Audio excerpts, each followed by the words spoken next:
My name is Bryce Tubbs. Hello.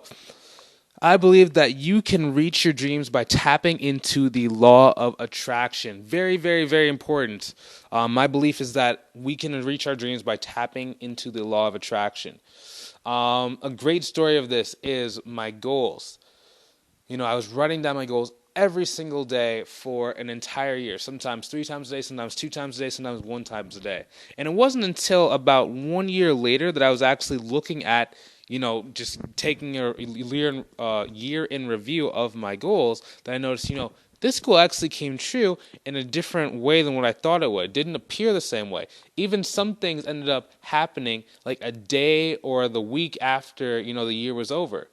And it wasn't until, I had started writing it down, I had been thinking about it, I had been constantly reflecting on it, that I was able to start utilizing the law of attraction to start reaching my goals and start getting the things that I actually wanted in my life.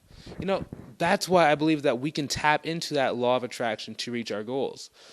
Hopefully, you're starting to do that. If you want to learn a little bit more about actually tapping into this, I recommend you go check out the link in the description below, which is a link to my group called Uncapped Growth Strategies, where we can start to talk and show you step by step how to move forward towards, what you want and actually utilizing the law of attraction to start getting more of what you want.